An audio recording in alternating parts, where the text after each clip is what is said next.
नमस्कार.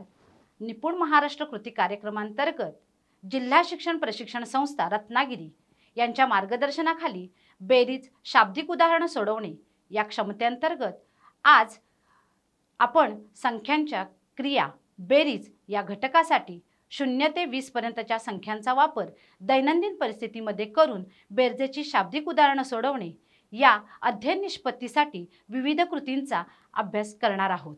आज आपण कला अध्यापन पद्धतीचा वापर करून बेरजेची शाब्दिक उदाहरणं सोडवून पाहूया. आज मी तुम्हाला रंगीत खडू, चित्रे, चिकणमाती, पेन्सिल या साहित्याचा वापर करून बेरीज करायला मुलांना कशी मदत करता येईल याविषयी सांगणार आहे. प्रथम केलेल्या कृतीची गणिती शब्दात मांडणी करून दाखवूया. तुला गाणी म्हणायला आवडतात? गोष्ट सांगायला आवडते ना? हां, मग हे गाणी, गोष्टी याच्याबरोबर तुला चित्र काढायला आवडतात की नाही? मग मी आज तुला चित्र रंगवायला सांगणार आहे. चालेल? बघा, तू ह्यातली 3 फुलं रंगवायची आणि मी यातली 4 फुलं रंगवते. ही 4ही फुलं मी रंगवते, तू 3 फुलं रंगव. हां, बघ तुला आनंद मिळेल की नाही त्याच्यातून. रंगवायला मजा येते ना? आणखी काय काय रंगवतोस तू? छान, शाब्बास. माझ्या आधी तुझी झाली. छान. आता आपण हे शब्दात कसं मांडणार? नीताने 4 फुलं रंगवली आणि वेदांतने 3 फुलं रंगवली, तर दोघांनी मिळून किती फुलं रंगवली? मग आपण काय करतो क्रिया? बेरीज. आलं लक्षात तुझ्या? वा, छान, शाब्बास. आता तुला ठसे काढायला आवडतात की नाही? भेंड्याचे ठसे काढलेस कधी? हां, मग आता आपण बोटांच्या ठशाने एक कृती तयार करूया. हां, बघा मी किती करते ते आधी माझे बघ. 1, 2, 8. बरोबर? हे मी उमटवलेले 8 ठसे आणि तू उमटवलेले 6 ठसे. आता 14 ठसे झाले. आता आपण दुसऱ्या मैत्रिणीचं नाव घेऊया. तुझी एखादी आवडती मैत्रिणी सांग बघूया वर्गातली. तिचं नाव सांगूया आपण.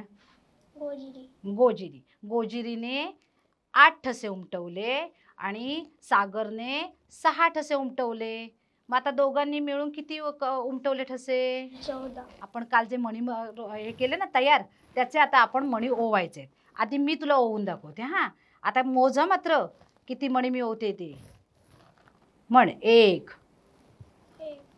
2, शाब्बास. म्हण 3, 4.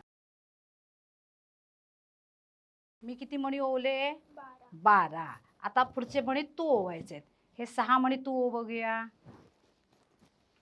मोजून ओव. हां, किती झाला?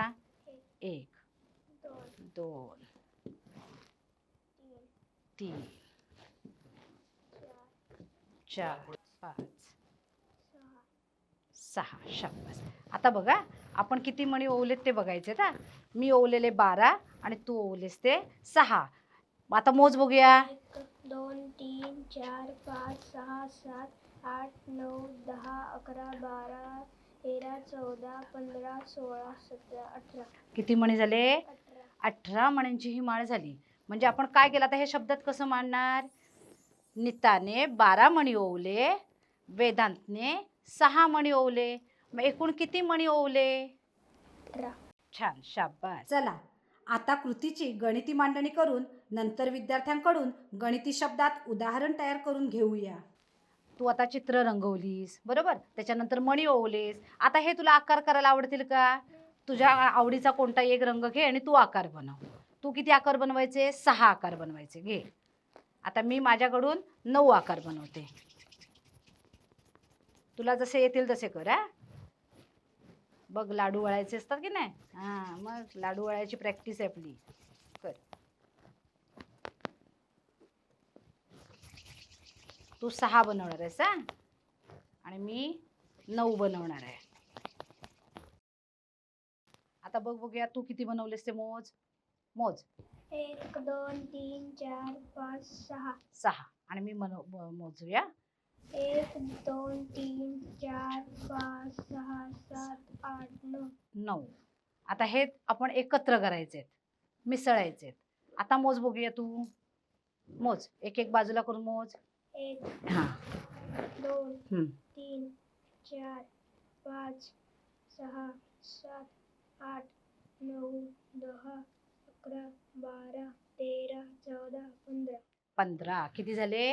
15. तुझा आवडता मित्र कोण? समीर ना. मग समीरने 9 बनवले आकार, गोल बनवले, बरोबर? किती बनवले? 9. आणि तू किती बनवलेस? 6. मग आता दोघांनी मिळून किती बनवले एकूण? 15. 15. मग आता हे शब्द तू सांग बघूया. कसं सांगशील? समीरने 9 गोल बनवले. बनवले. मी 6 बनवले. एकूण गोल किती झाले? छान. बेरीज करणं म्हणजे वाढवणं, एकत्र करणं, मिसळणं हे आपल्याला मुलांनी वेगवेगळ्या कृतीतून किती छानपैकी आनंद उपभोगला हे आपण पाहिलं. अशाच सगळ्या कृती आपण मुलांकडून करून घेऊन आपलं जे निश्चित ध्येय आहे ते ध्येय साध्य करण्यासाठी प्रयत्न करूया. धन्यवाद.